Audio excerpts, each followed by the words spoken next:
When my 35-year-old son found out that I had inherited $15 million, his wife coldly declared, "That old man doesn't deserve that kind of money. It should be ours." They demanded that I give it all to them, claiming that they deserve it more. After all the years of sacrificing for their happiness, I realized it was time to show them the true cost of greed. What happened next made them regret every word. Before we continue, please subscribe to the channel and let us know where you are listening in the comments. The crystal stemware clinked softly as Michael cleared the dinner plates, his movements careful around the remnants of our Christmas feast. Turkey bones gleamed under the warm dining room light, and Ashley sat across from me, her smile still painted on, but her eyes calculating something I couldn't quite read. "Dad, you really outdid yourself tonight," Michael said, balancing 3 plates in his hands. That's when it happened. His elbow caught the corner of my briefcase. The leather case tumbled from the side table, spilling its contents across the hardwood floor. Legal documents scattered like fallen leaves, and I watched Michael's face change as his eyes landed on the top sheet. His breath caught, sharp, audible.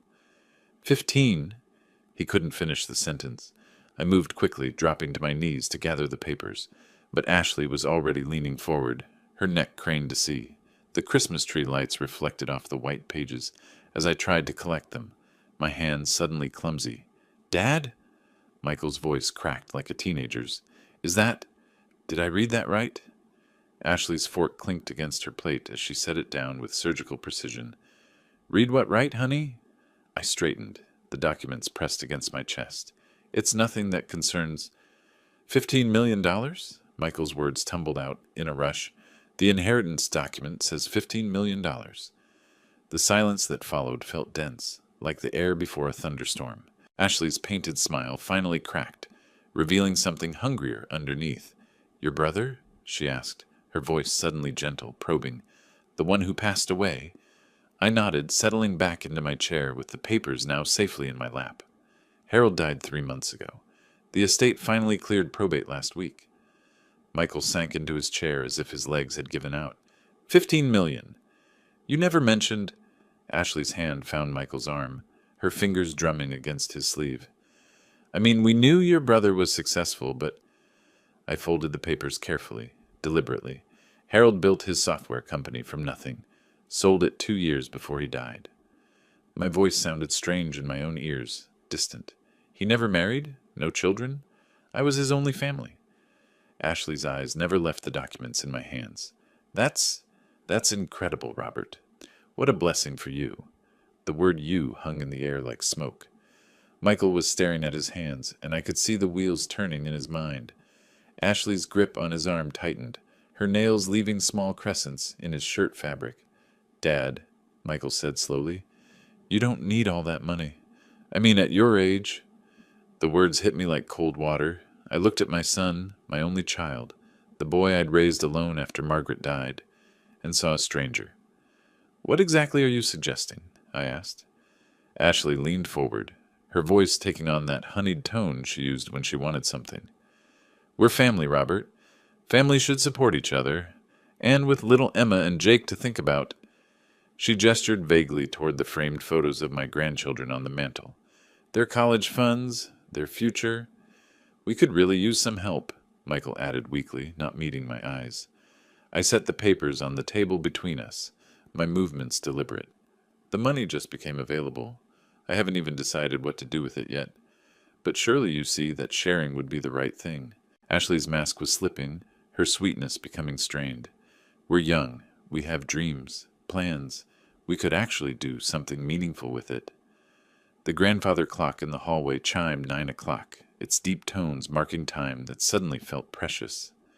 I looked at my son and his wife, really looked at them, and something cold settled in my chest. "This is an appropriate dinner conversation," I said finally. Ashley's laugh was sharp, brittle. "Money is always appropriate conversation when it affects family." Michael nodded, finding his voice again. "Ashley has a point, Dad. We've been struggling while you've been comfortable. Maybe it's time to think about your grandchildren's future." I stood slowly, my joints protesting. The papers crinkled as I gathered them. "I think we should finish cleaning up. You're staying the night, aren't you? The guest room upstairs is ready." Ashley and Michael exchanged a look. Quick, loaded with meaning I was only beginning to understand. "Of course we're staying," Ashley said. "We have so much more to talk about." I headed toward my bedroom, the documents clutched in my hand, leaving them to finish the dishes. Behind me, I heard their whispered conversation starting again, urgent and hungry. The house suddenly felt very small. I lay in my bed, staring at the ceiling as the digital clock cast its green glow across the room. 11:43 p.m. 4 hours since dinner ended, and sleep felt as distant as the moon outside my window. The old house creaked around me, settling into the December cold. Above my head, footsteps moved across the guest room floor, soft but deliberate. Then voices muffled through the thin ceiling that had never been properly insulated. I tried to ignore it at first. They were married. They needed to talk. But Ashley's voice cut through the floorboards with an edge that made me sit up. "Old man doesn't deserve $15 million. My blood went cold. I held my breath, straining to hear more. "Ashley, keep your voice down." Michael's whisper was barely audible. "He's asleep, Michael. And I'm right. He's wasted his whole life being ordinary, working that boring engineering job, living in this tiny house." Her voice dripped with disdain. "We're young. We could actually do something with that money." The floorboards creaked as she paced. I pressed my ear to the ceiling, my heart hammering against my ribs. "Maybe you're right," Michael said, and those 4 words shattered something inside my chest.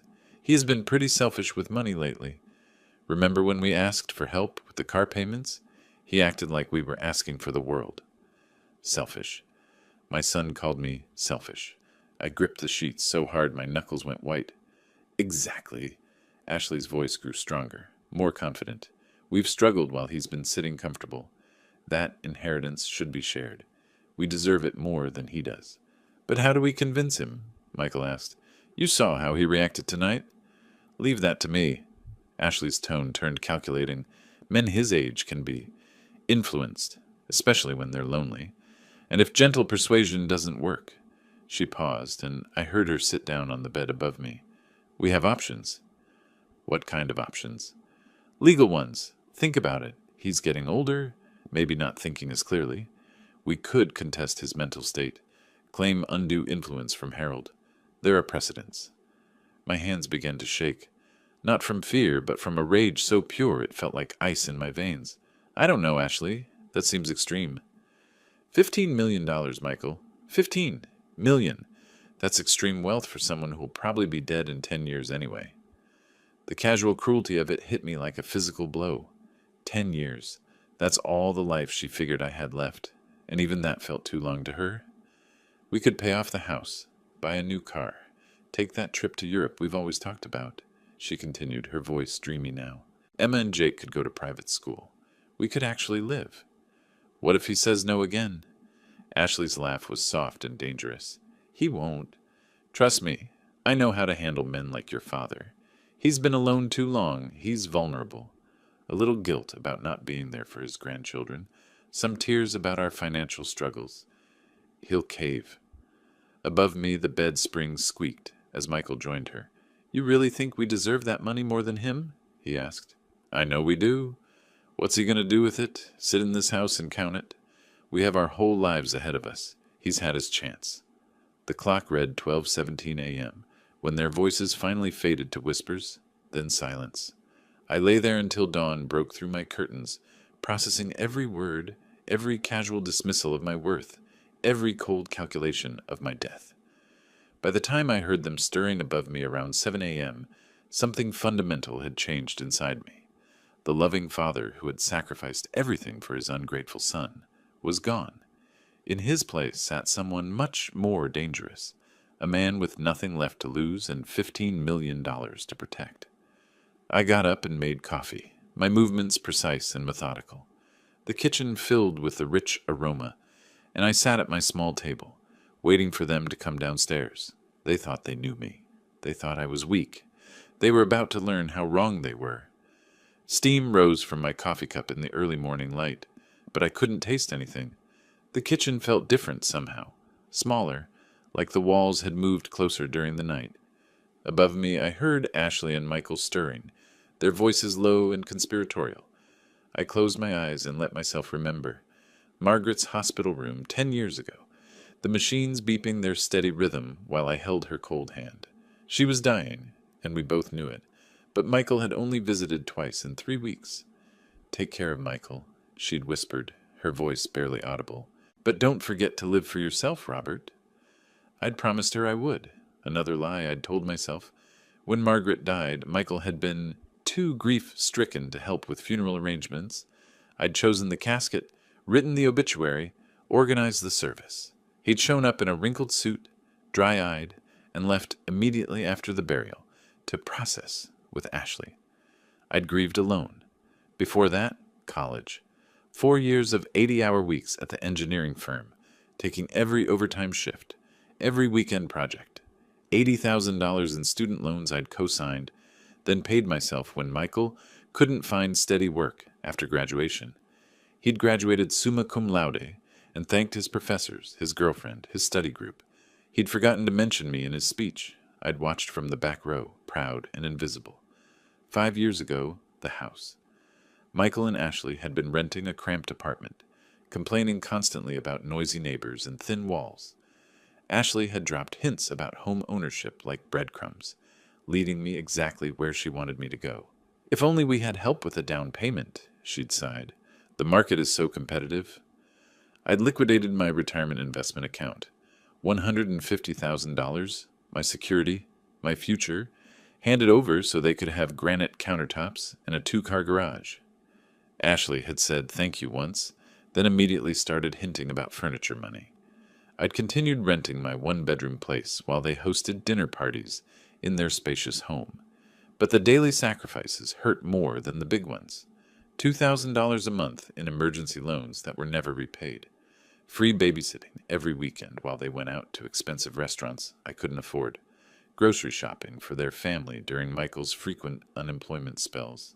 Car repairs, medical bills, vacation funds. I'd been an ATM with a heartbeat. Last month, Michael had complained that my house was too small for family gatherings. Ashley had rolled her eyes at my Christmas gifts, practical things I'd saved for months to buy. "Dad always gets such boring presents," she'd told her sister on the phone, not knowing I was listening from the kitchen. I opened my eyes and calculated in my head. 35 years of sacrifice. College, the house, monthly support, emergencies, gifts, babysitting, groceries. Over $400,000. My entire savings, my retirement, my future, all given freely to a son who saw me as selfish. Margaret would be ashamed of what Michael had become, but she'd be more ashamed of me for enabling it.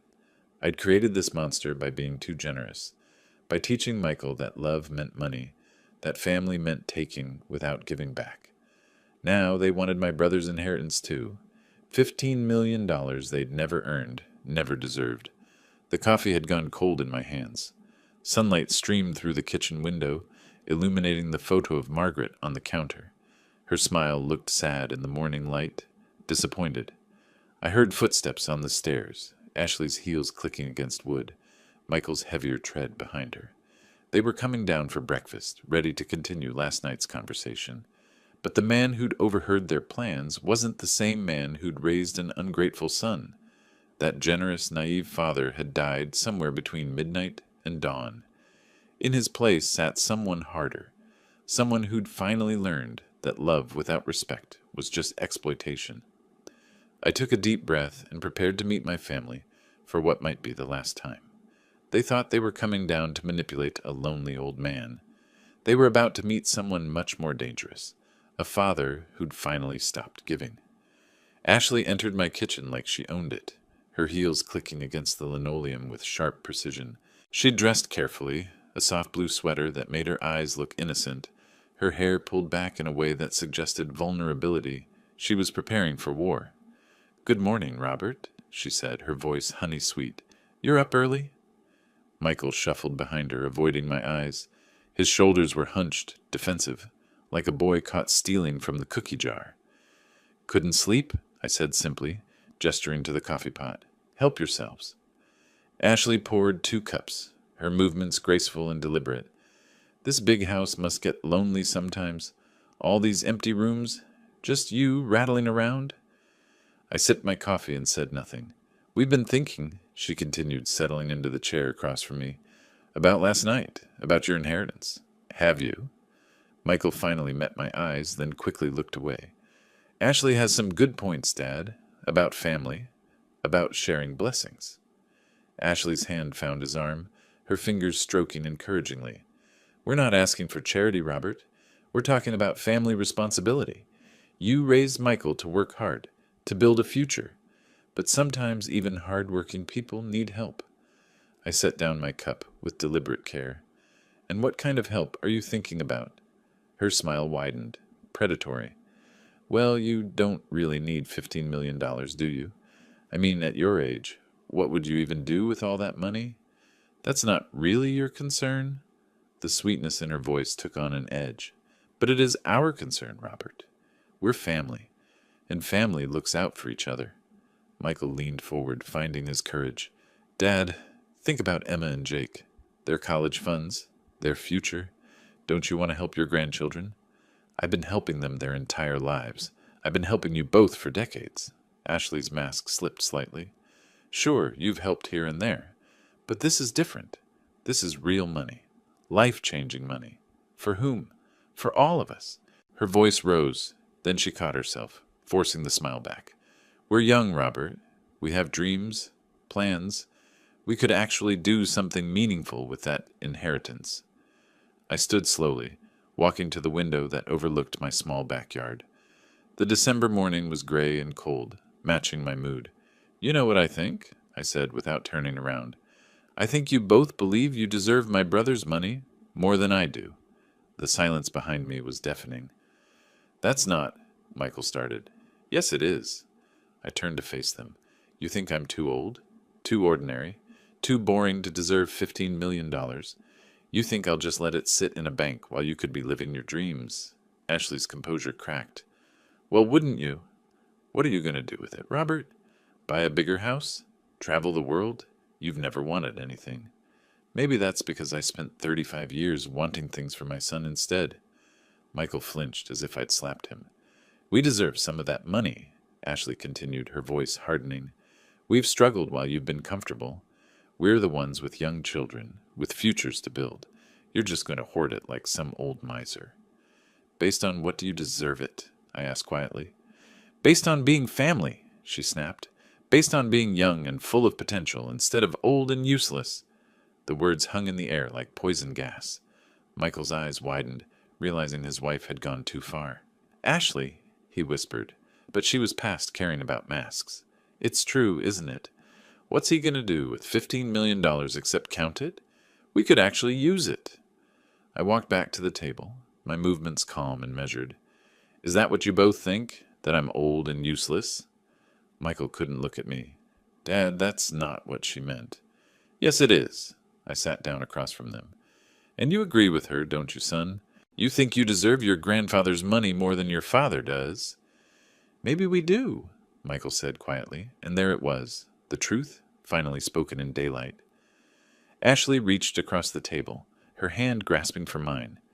Robert, please, think about your grandchildren. Think about their future. Don't be selfish. I pulled my hand away. Selfish?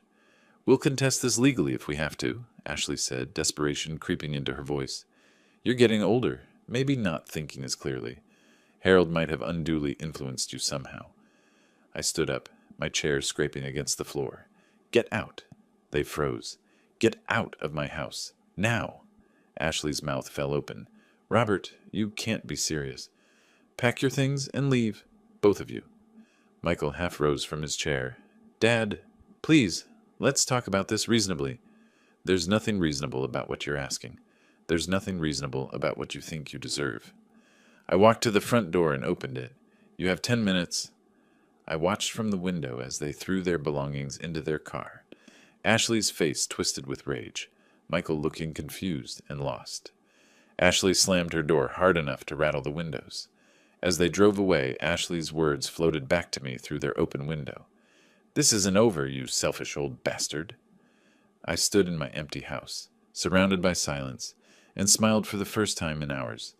They'd started a war they couldn't win. I walked to my desk and picked up my phone, scrolling through contacts until I found what I was looking for. Thompson and Associates, Legal Services. It was time to make some calls.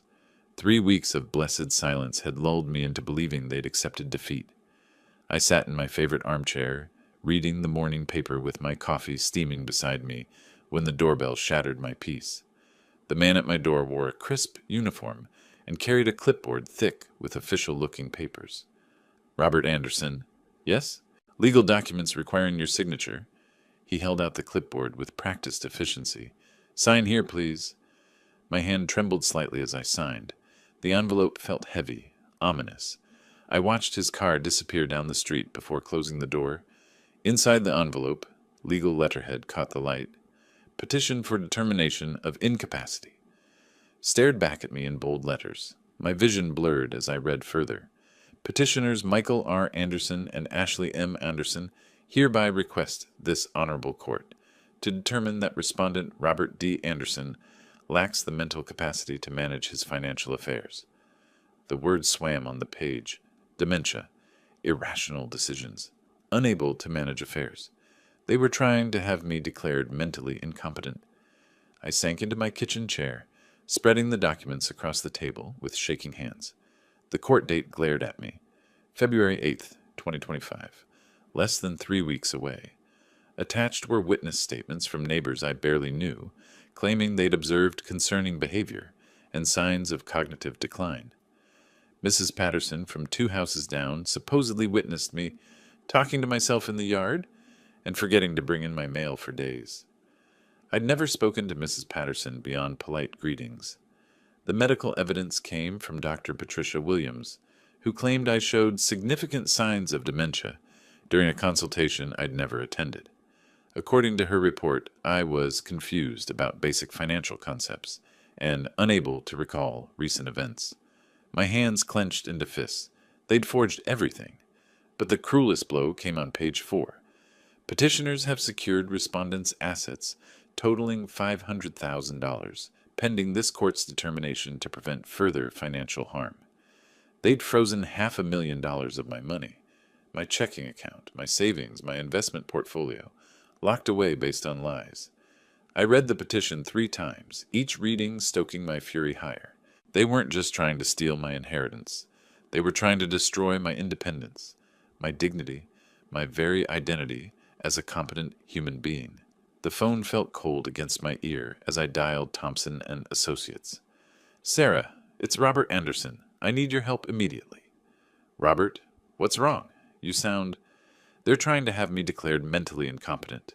I have legal documents in front of me that are complete fabrications. A pause, then Sarah's voice, sharp and professional. Don't say another word over the phone. Can you be in my office in an hour? I'll be there in 30 minutes. I gathered the documents, my hands steady now with purpose. 3 weeks ago, I'd believed the worst thing my son could do was demand my money. I'd been naive. They wanted to strip away everything that made me human. As I drove toward the law office, one thought echoed in my mind. If they wanted to play dirty, they'd just taught me the rules. But they'd made one critical mistake. They thought they were fighting a confused old man.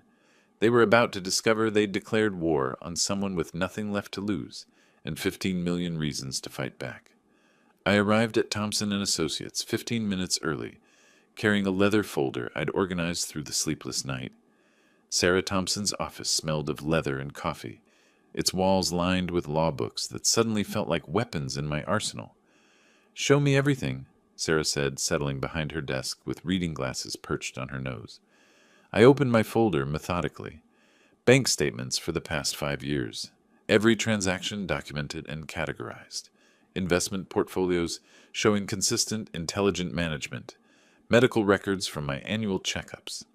Sarah's eyebrows rose as she flipped through pages. Robert, these financial records are immaculate. Your portfolio performance is better than most fund managers achieve. Now look at their petition. She compared the documents, her expression darkening. This Dr. Patricia Williams. I've never heard of her. Let me check the medical board database. Her fingers flew across her keyboard. She's not board certified in geriatrics. She's actually a pediatrician in Tacoma. My jaw tightened. Ashley's college roommate. I remember her from their wedding. And these witness statements? Sarah pulled out a magnifying glass, examining signatures. Robert, look at this handwriting. The loops in the G's, the slant of the letters. These signatures were written by the same person. Ashley always had distinctive handwriting. Too many loops. Sarah leaned back in her chair. This isn't just a weak case, it's fraud. But we need to respond aggressively. I want you medically evaluated immediately to counter their claims. 2 hours later, I sat across from Dr. Mitchell Harrison at Spokane Medical Center. He was thorough, professional, with kind eyes that reminded me of my own father. I'm going to put you through comprehensive cognitive testing, he explained.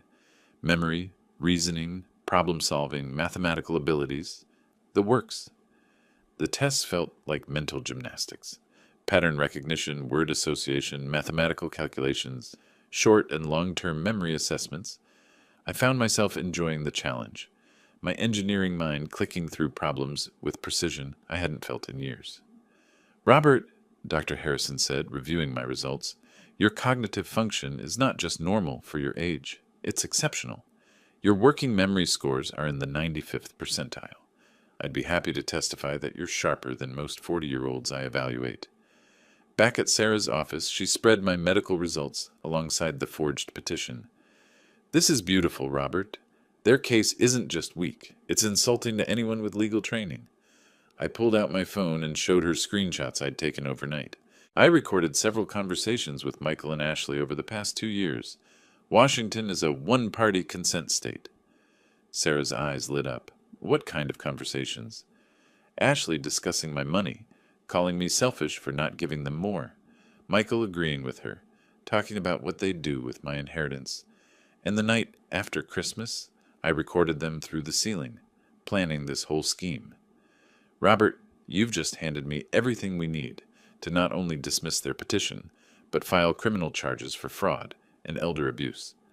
She pulled out a legal pad, writing rapidly. We file a motion to dismiss with prejudice by 5 p.m. today. Tomorrow morning, we file a defamation countersuit and report the fraud to the district attorney's office. By the end of the week, they'll be begging you to forgive them. I stood to leave, feeling lighter than I had in weeks. Sarah, there's one more thing. I want to call in every loan I ever made to Michael. 35 years of financial support, most of it documented as loans, not gifts. Sarah smiled, predatory and satisfied. How much are we talking about? $412,000, with interest. We shook hands outside her office building. I'll file our response by 5 p.m. today, she said. By this time tomorrow, they'll realize they picked the wrong fight. I walked to my car and pulled out my phone, scrolling to Michael's contact. My finger hovered over his number for a long moment. Then I put the phone away. Let them think they were winning a little longer. The trap was set. Now I just had to wait for them to walk into it. Returning home from the law office, I loosened my tie with deep satisfaction. For the first time in weeks, I felt in control. I went to my home office, the converted spare bedroom where I'd balanced budgets and planned projects for 30 years, and turned on my computer. The screen's glow illuminated my face as I opened a new Excel spreadsheet. At the top, I typed, Project Justice. My engineering background had taught me that every complex problem could be broken down into manageable components. This situation was no different. I needed data, analysis, and a systematic approach. I started with what I knew best. Numbers. Column A, date. Column B, amount. Column C, purpose. Column D, loan or gift. 35 years of financial support to Michael spread across the screen in neat rows. College tuition, $45,000. Living expenses during college, $35,000. Post-graduation emergency loans, $67,000. The house down payment, $50,000. Monthly support payments, $72,000 over 3 years. The total made me pause, $412,000. Nearly $500,000 I'd given to a son who now called me selfish. But the patterns were more revealing than the amounts. Every major gift was followed within months by another request. Every time I said yes, their demands grew larger. I'd been feeding an addiction to my money, and like any addiction, it required bigger and bigger fixes. I cross-referenced the dates with my calendar records. During Michael's unemployment period last year, when they'd pleaded poverty, I found evidence he'd been working construction 3 days a week. When Ashley claimed they couldn't afford Emma's school supplies, I discovered she'd posted photos of a weekend spa trip. They hadn't just been lying recently, they'd been lying for years. I opened a second spreadsheet. Vulnerability assessment. Ashley's weaknesses were obvious. Her social media presence revealed everything, a desperate need for status and approval. She posted constantly about expensive purchases, exotic vacations, designer clothes. Her entire identity was built on appearing successful to her peer group. Michael's weaknesses ran deeper. He'd never learned to stand up to anyone, especially Ashley. His construction work was seasonal and irregular. Without my financial support, their lifestyle would collapse within months. But their greatest vulnerability was their entitlement. They'd never faced real consequences for their actions. Every mistake I'd cushioned with money. Every poor decision I'd enabled with generosity. I pulled out a legal pad and began sketching my strategy in flowchart form, the way I'd planned construction projects for decades. Phase 1, legal defense, complete. Sarah had destroyed their incompetency petition and prepared counterattacks. Phase 2, financial pressure, ready. I had documentation for $412,000 in legitimate debts they owed me. Phase 3, social consequences, pending. Ashley's social media addiction would become her downfall when her lies were exposed publicly. Phase 4, economic reality, execute when ready. Without my support, their artificial lifestyle would crumble. Each phase had measurable objectives and success criteria. This wasn't revenge. It was accountability they'd never experienced. I opened Ashley's Facebook profile and began systematically screenshotting posts. Her timeline told a story of hypocrisy that would shock anyone who believed her current victim narrative. March 2024.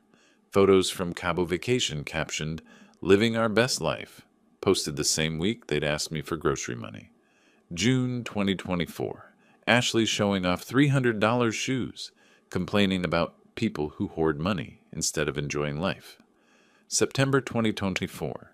Michael's new motorcycle in the driveway, purchased during his supposed unemployment. I saved everything with timestamps, creating an evidence file that would demolish her credibility. The clock showed 10:30 p.m. when I finally closed my laptop. 3 neat folders sat on my desk. Phase 1 complete. Phase 2 ready. Phase 3 pending. I picked up my phone and scrolled to Michael's number, then set it down without dialing. Not yet. Let them think they were winning a little longer. Margaret used to say I was too soft, too forgiving. She'd be proud of the man I was becoming, methodical, strategic, uncompromising. Tomorrow, Phase 2 would begin. My morning coffee was interrupted by my phone buzzing like an angry wasp. Text after text flooded in from neighbors and old colleagues. "Robert, have you seen Ashley's Facebook post? This can't be true, can it? Call me when you get this."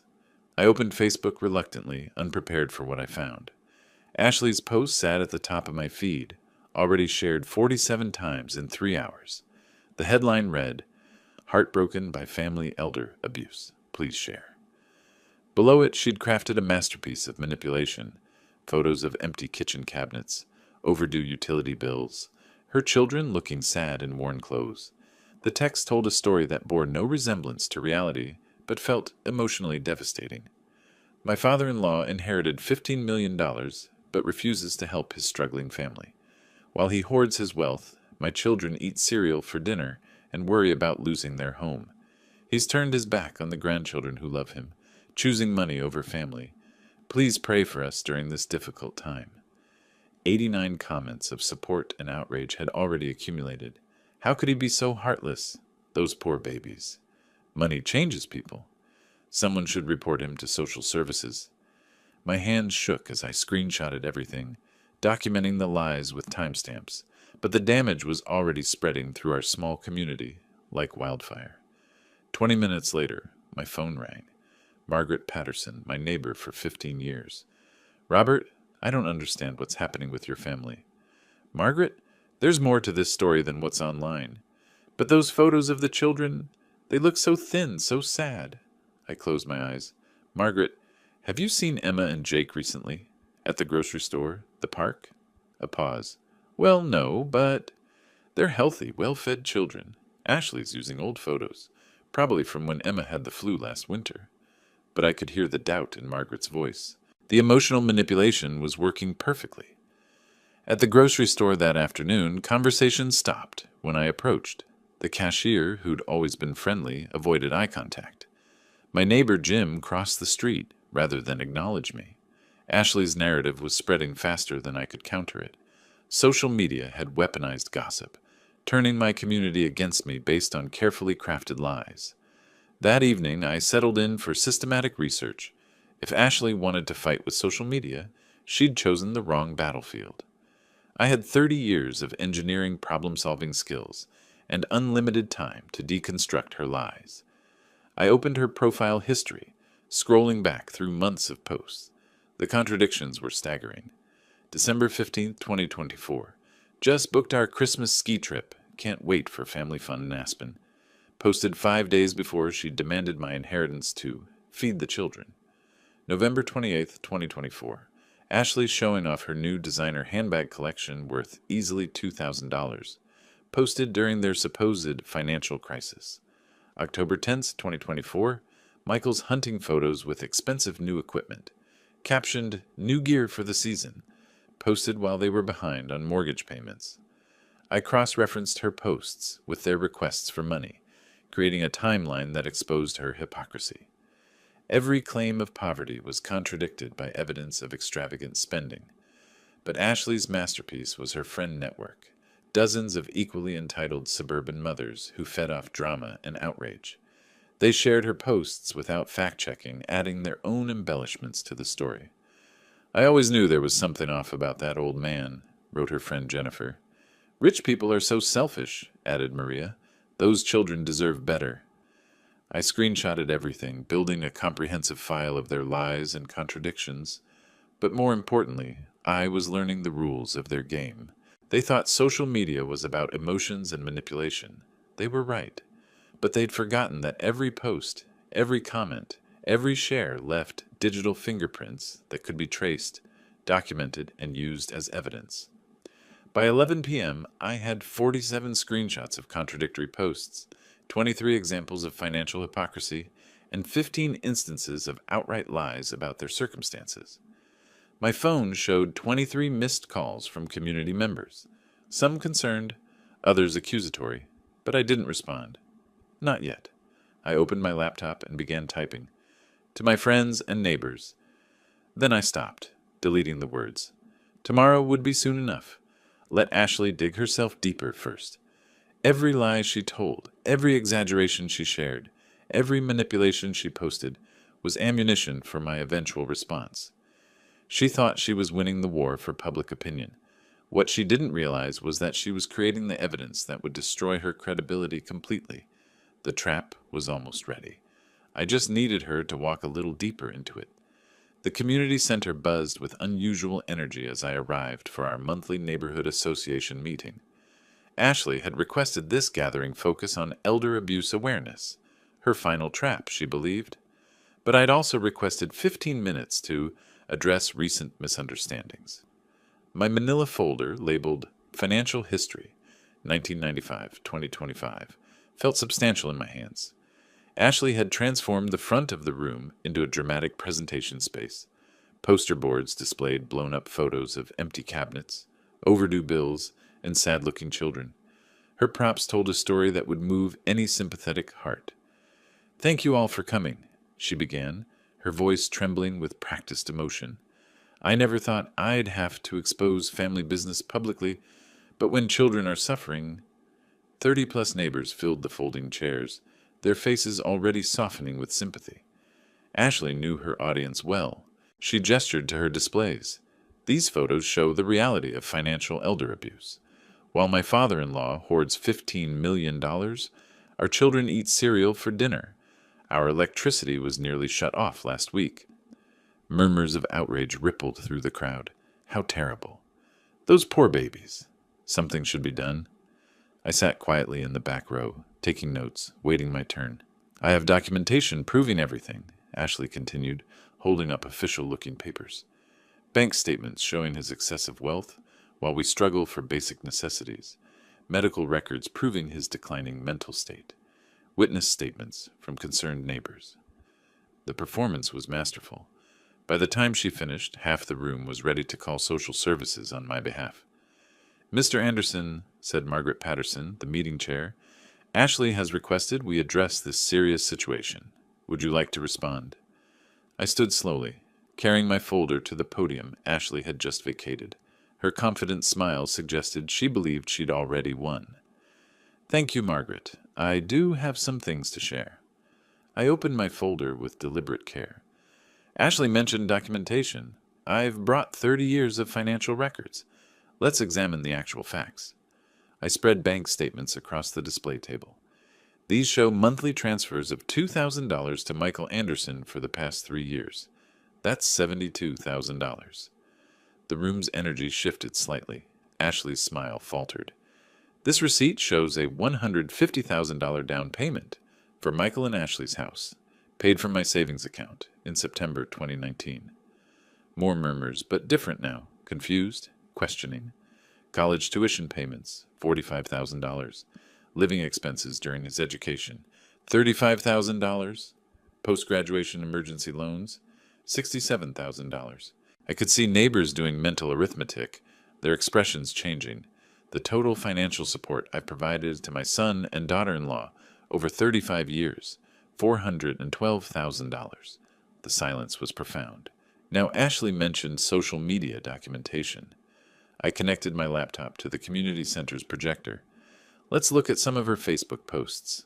Ashley's vacation photos filled the screen. Cabo beaches, expensive restaurants, designer shopping bags. The timestamps were devastating. March 15th, 2024. Living our best life in paradise. Posted the same week they requested grocery money because they couldn't afford food. Gaffes echoed through the room. June 8th, 2024. Ashley showing off $300 shoes, complaining about people who hoard money instead of enjoying life, posted during their supposed financial crisis. Ashley was on her feet. "Those posts are out of context. You're manipulating." September 20th, 2024. Michael's new motorcycle, purchased during his unemployment period when I was paying their mortgage. Margaret Patterson raised her hand. "Ashley, you told me just last week that Robert never helped financially. You said he was heartless." That's not what I meant." Other neighbors began comparing notes. "She showed me photos of her new designer purse last month." "Didn't they just renovate their kitchen?" Ashley's panic was visible now. "You're all taking his side because he has money." "No," I said quietly. "They're questioning your story because it doesn't match the evidence." Michael, who had remained silent throughout the presentation, finally spoke. "Ashley, maybe we should go." "I'm not done," she snapped. "These records could be faked. Social media can be hacked." But the room had turned. The sympathy that had flowed toward her at the beginning was now directed at me. Neighbors approached with embarrassed apologies. "Robert, we're sorry we believed. I should have asked for your side first. We owe you an apology." I packed my materials methodically, accepting their contrition with grace. The truth had done its work. As Ashley stormed toward the exit, pulling Michael behind her, Margaret approached me. "Robert, I think there's something else you should know about what Ashley's been saying around town." I looked up with renewed interest. Apparently, this wasn't over yet. Michael arrived at the construction site Monday morning to find his co-workers avoiding eye contact. The usual morning banter died when he approached, replaced by uncomfortable silence and meaningful glances. His boss, Mike Rodriguez, emerged from the office trailer with a clipboard and a grim expression. "Michael, we need to talk. My office." The trailer's plastic chairs squeaked as Michael sat down, dread settling in his stomach like cold concrete. "Look, you're a good worker," Mike began, "but we've got a problem. 3 clients have called since Friday asking for different crew assignments." Michael's mouth went dry. "What do you mean?" "They're uncomfortable with the family drama. Word spreads fast in construction circles, and that community meeting—" Mike shook his head. "Clients don't want controversy on their job sites." "Mike, I can explain." "I'm sure you can, but here's the reality. I've got a business to protect. I can offer you unpaid leave while this blows over, or—" He didn't finish the sentence. Michael's hands shook as he called Ashley from the parking lot. They basically fired me, he said when she answered. The whole neighborhood thing has spread to my work sites. Ashley's response was sharp, panicked. How is that even legal? It doesn't matter if it's legal, it's done. During his drive home, Michael felt the walls of their artificial life crumbling around him. Without his steady income, how would they maintain the lifestyle Ashley insisted upon? At home, Ashley was staring at her phone screen with growing horror. Her social media world had collapsed overnight. Friend requests withdrawn, group chat removals, former supporters now silent or openly critical. Nobody's returning my calls, she told Michael as he walked through the door. Jennifer, Maria, Susan, they're all avoiding me. She'd tried creating new posts to control the narrative, but they fell flat. Her credibility was destroyed. The community had seen the evidence, done the math, and reached their own conclusions. At the grocery store that afternoon, former friends crossed aisles to avoid her. Conversations stopped when she approached. The social isolation was complete and devastating. Back home, Ashley spread their bills across the kitchen table like a grim puzzle. Without Michael's income, the numbers didn't work. Credit card statements revealed their complete dependence on Robert's financial support, money that would never come again. We can't survive without his help, she admitted, the words bitter in her mouth. We've been living beyond our means for years. Michael stared at the evidence of their financial irresponsibility. Car payments, credit cards, the mortgage, all calculated based on Robert's consistent support. Without it, they faced disaster within months. By evening, desperation drove them to Robert's door. Their knock was tentative, uncertain. When Robert opened the door, his expression was measured, unsurprised. We need to talk, Ashley said, attempting her old manipulation tactics. I think we may have misunderstood some things. Robert stepped aside to let them enter, but his body language remained distant. Maybe we can work this out, Dad, Michael added weakly. Find some middle ground. They sat in Robert's living room like supplicants before a judge. Ashley tried tears, guilt, family obligations. Michael attempted father-son bonding and shared memories. Robert listened patiently, then responded with devastating calm. Ashley, you called me mentally incompetent. You tried to have me declared incapable of managing my own affairs. You lied to our entire community about my character. But we could drop all that legal stuff, Ashley interrupted. We just need some help getting back on our feet. I helped for 35 years. You responded by calling me selfish and senile. Michael leaned forward desperately. Dad, please, we're family. Robert's laugh was cold. Family doesn't forge documents. Family doesn't try to steal inheritances. Family doesn't humiliate each other publicly. Ashley's composure finally cracked. We'll lose everything. You should have thought of that before you decided I was too old and useless to deserve my own money. Their protests grew more frantic, their promises more desperate, but Robert remained unmoved. Finally he stood. The time for working things out has passed. You made your choice at Christmas. As they reached their car, Ashley turned back one last time. This isn't over, Robert. We know where that money came from. We know what you're really like. From his window, Robert watched them drive away. Then he reached for his phone and scrolled to Thompson and Associates. His finger hovered over the call button for only a moment. 7 days had passed since Ashley's parting threat, and I sat across from Sarah Thompson reviewing a thick legal folder marked Anderson versus Anderson Financial Recovery Action. Robert, this is the most comprehensively documented debt recovery case I've ever seen, Sarah said, spreading financial records across her conference table. 30 years of meticulous record-keeping. I'd spent the week compiling everything, every loan agreement, every promissory note, every witness signature. My engineering background had served me well. I documented their financial dependence with scientific precision. The legal basis is rock solid, Sarah continued. These weren't gifts. They were structured loans with clear repayment terms. Your son signed acknowledgments for every major transfer. The numbers were staggering. Principal amount, $280,000 in documented loans over 15 years. Interest at standard personal loan rates, $147,000. Total debt, $427,000. They challenged your mental competency, Sarah said, organizing the papers. Now they face the consequences of that decision. No judge will call this harassment after what they attempted. I nodded, feeling the satisfaction of a well-executed plan. They wanted my money. Now they can pay for what they've already received. The legal documents were prepared with ruthless efficiency. Demand for immediate payment, in bold letters. Asset attachment orders for their house and vehicles. 30-day ultimatum before forced bankruptcy proceedings. The process server will deliver these by 2 p.m., Sarah said. By tonight, they'll understand their position completely. At their home, Ashley was sorting through more unpaid bills when the doorbell rang. The uniformed man's clipboard looked ominously familiar. Ashley Anderson, legal documents requiring your signature. Her hands trembled as she signed, Michael appearing over her shoulder as she opened the envelope. $427,000? Ashley's voice cracked on the amount. Michael grabbed the papers, scanning rapidly through legal terminology he barely understood.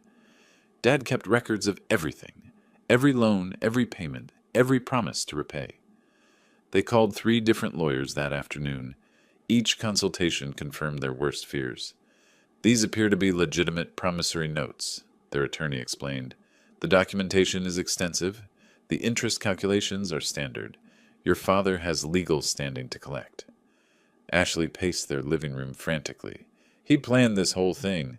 Every dollar he gave us was a trap. No, Michael said quietly, finally understanding. Every dollar was a test. We failed. Their house equity barely covered half the debt.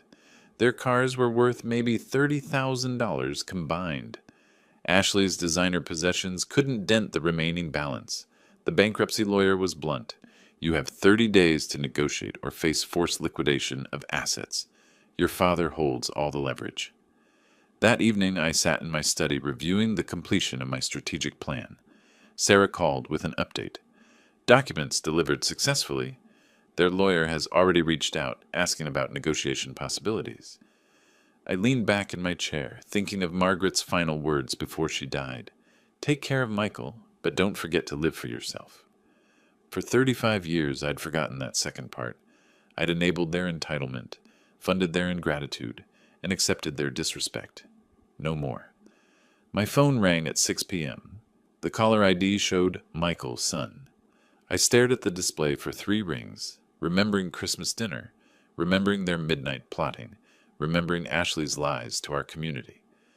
I set the phone down without answering. It stopped ringing, then immediately started it again. This time I turned off the phone entirely. Outside my window, winter was giving way to early spring. New growth was coming, but some dead wood had to be cleared away first. They'd called me senile, incompetent, selfish. They'd tried to steal my independence, my dignity, my reputation. Now they were learning the cost of underestimating a man with nothing left to lose and everything to prove. The engineering project was complete. Every calculation had been correct. The first warm day of late winter found me in my garden, planting early spring bulbs that wouldn't bloom until next year. Some things I'd learned required patience and proper timing. The sound of car doors slamming shattered the peaceful afternoon. Ashley's aggressive stride across my lawn told me she'd reached the end of her rope. We need to settle this now, she announced, Michael trailing behind her with a folder clutched to his chest. I continued planting, not looking up. Good afternoon, Ashley. Michael? Don't play games with us, Robert. $400,000. You're trying to destroy us. I straightened slowly, brushing soil from my hands. I'm trying to collect debts you've owed for years. Ashley thrust papers at me. Some of these were gifts. You said so yourself? I glanced at their documents, hastily assembled, poorly organized. When did I say that? Christmas presents, birthday money, help with groceries, were documented as loans with your husband's signature. Would you like to see the original promissory notes? Michael stepped forward, his voice desperate. Dad, think about Emma and Jake. Your grandchildren will lose their home. I've been thinking about them for years. That's why I documented everything. I met his eyes directly. I planned for the possibility you'd become ungrateful. Ashley's face contorted with rage. You planned this from the beginning. I planned for accountability. I hoped it would never be necessary. Michael's shoulders sagged. Ashley, we need to stop. This isn't working. Don't you dare give up now, she snapped at him. But something had changed in Michael's expression. For the first time in years, he was looking at the situation clearly. Dad, we were wrong. Completely wrong about everything. Ashley whirled on him. Michael, what are you doing? I'm apologizing to my father for 30 years of taking him for granted. Michael's voice broke. I'm recognizing that you've been manipulating both of us. I've been fighting for our family. You've been fighting for money. There's a difference. I watched my son assert himself against his wife for the first time in their marriage. The moment felt both heartbreaking and hopeful. Michael, I'm offering you a choice, I said quietly. Accept responsibility for what you owe and work out a payment plan, or face bankruptcy with Ashley. But the free money stops today. Ashley's eyes blazed with fury. Choose, Michael, him or me. Michael looked between us, his wife of 10 years and the father who'd sacrificed everything for him. The decision took longer than it should have, but when it came, it was clear. I choose what's right. Finally. Ashley's scream of rage could probably be heard 3 blocks away. Fine! Destroy each other! I won't be your servant, Michael, and I won't watch you grovel to him. She stormed to their car, throwing her folder onto the ground. Papers scattered across my lawn like fallen leaves. If you're not in that car in 30 seconds, don't bother coming home. Michael watched her engine start, her tires squeal as she reversed out of my driveway. He made no move to follow. She'll come back, he said quietly. Probably. The question is whether you'll take her back. He knelt beside me, picking up one of the spring bulbs. Can I help with the planting? I handed him a small shovel. These won't bloom until next spring. Some things take time to grow properly. We worked in comfortable silence as the sun began to set. My son, really present for the first time in decades, learning to plant seeds that required patience and faith. Dad, he said eventually, I don't know how to apologize for 35 years of selfishness. Start with today. Make different choices going forward. The debt. I'll pay every penny back. It might take years. I know you will. That's why you're here planting flowers instead of driving away with Ashley. The golden hour light made everything look possible again. A father and son working together, finally understanding what family actually meant. These bulbs, Michael said, patting soil around the last one, they're really not going to bloom until next year? Next spring. The best things are worth waiting for. He nodded, understanding the deeper meaning. Some relationships, like some plants, needed to die back to the roots before they could grow properly again.